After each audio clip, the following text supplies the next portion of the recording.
Have you ever promised yourself that tomorrow would be different? You would wake up early. You would work harder. You would stop wasting time. You would finally start chasing the dream you had been talking about for years. But then morning comes, your alarm rings, you look at the clock and think, "I'm tired. I'll start tomorrow." That was exactly how Ethan lived. Ethan was 24 years old and lived in a small apartment outside Chicago. He had a good heart, a sharp mind, and a dream he could never stop talking about. He wanted to become a successful fitness coach. He imagined himself helping people change their lives. He imagined owning his own gym one day. He imagined walking into a room and knowing that he had built something with his own hands. The dream was clear. The problem was Ethan's daily life. Every night he created a perfect plan. I'll wake up at 6. I'll exercise before work. I'll study for 2 hours. I'll stop wasting time on my phone. And every morning, the plan disappeared. One cold Monday morning, Ethan's alarm rang at 6 o'clock. He opened his eyes. For a few seconds, he remembered his goal. Then he looked outside. It was dark. The bed was warm. His body felt heavy. He whispered, "I'll do it tomorrow." He turned off the alarm and went back to sleep. When he finally woke up, it was almost 8. He rushed to work, skipped breakfast, and spent the entire day feeling disappointed in himself. That evening, he stood in front of the mirror. "I know what I want," he said quietly. "So why can't I do it?" The answer was simple, but he didn't want to accept it. Ethan was waiting to feel motivated. He thought successful people woke up excited every morning. He thought disciplined people always felt strong. He thought hard work became easy once you found your passion. He was wrong. A few days later, Ethan met an old man named Marcus at a small neighborhood gym. Marcus wasn't famous. He didn't have millions of followers. He wasn't the strongest man in the gym, but he showed up every single morning, rain or sunshine, good mood or bad mood, tired or energetic. He was there. One morning, Ethan watched Marcus finish his workout. "You never miss a day?" Ethan asked. Marcus smiled. "Of course I miss days." Ethan looked surprised. "Then why are you here today?" Marcus picked up his gym bag. "Because today isn't the day I missed." That sentence stayed in Ethan's mind. Marcus continued, "You keep asking yourself, 'Do I feel like doing it?' That's the wrong question." "So what's the right question?" Ethan asked. Marcus looked directly at him. "Ask yourself, does this need to be done?" Ethan didn't answer. Marcus said, "Your feelings change every hour. Your commitment shouldn't." For the first time, Ethan began to understand. Maybe discipline wasn't about feeling powerful. Maybe discipline was simply doing what needed to be done, even when you didn't feel like it. The next morning, Ethan's alarm rang at 6 o'clock. His first thought was the same. "I don't feel like getting up." But this time, he remembered Marcus. He sat up.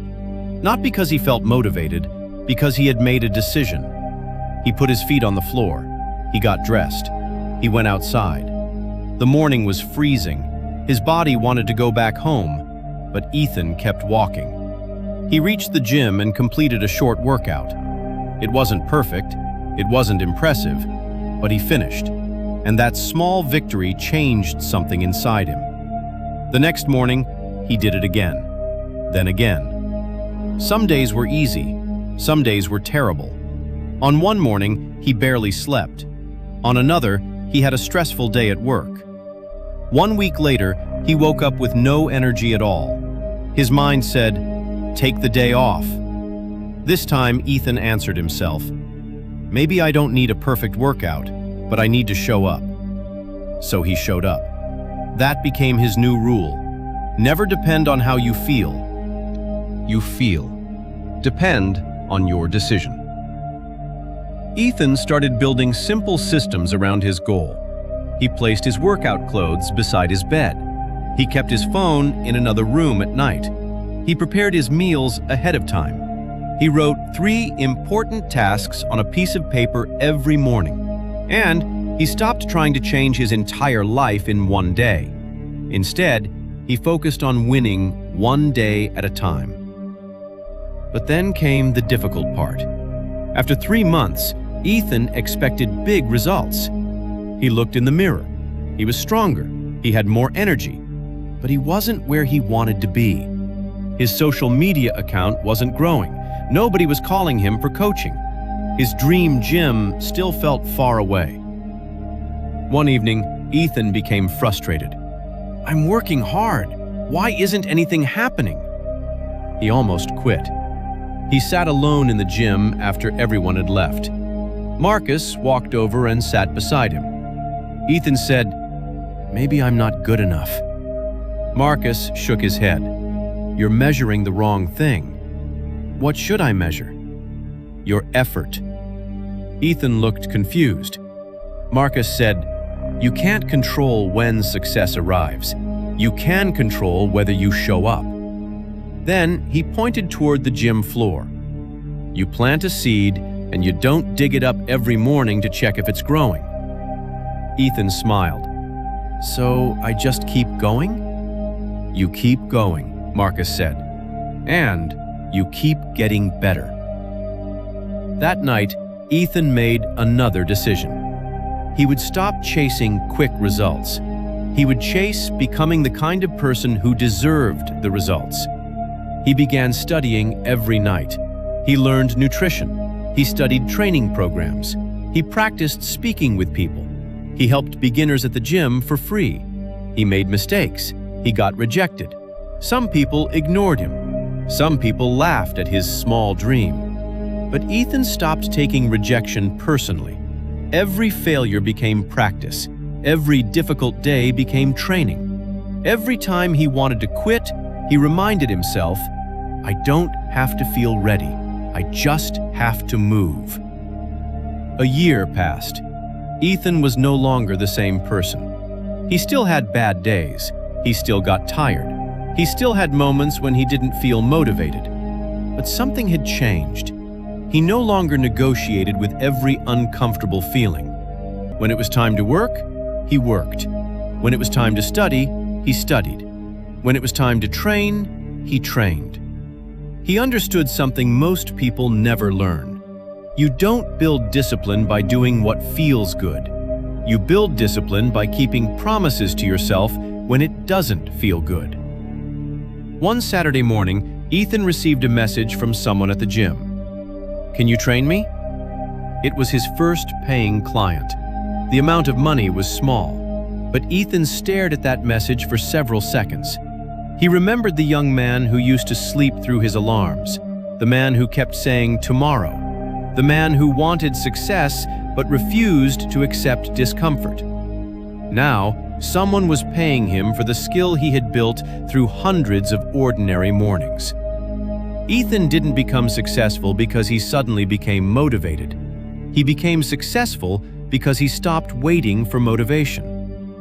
A few years later, Ethan opened a small training studio. It wasn't the biggest gym in the city. It wasn't perfect, but it belonged to him. One morning before opening the doors, Ethan stood alone in the middle of the gym. He looked around. The equipment, the lights, the empty floor. Everything reminded him of the days when he almost quit. He remembered the cold mornings, the failures, the rejection, the nights when he wanted to sleep instead of study, the days when nobody believed in him. And he realized something. The biggest victory wasn't the gym. It wasn't the money. It wasn't the success. The biggest victory was becoming a person he could trust, a person who said, "I'll do it," and actually did it. That is what discipline gives you. It gives you control over your actions, because your feelings will change. Some mornings you'll feel powerful. Some mornings you'll feel weak.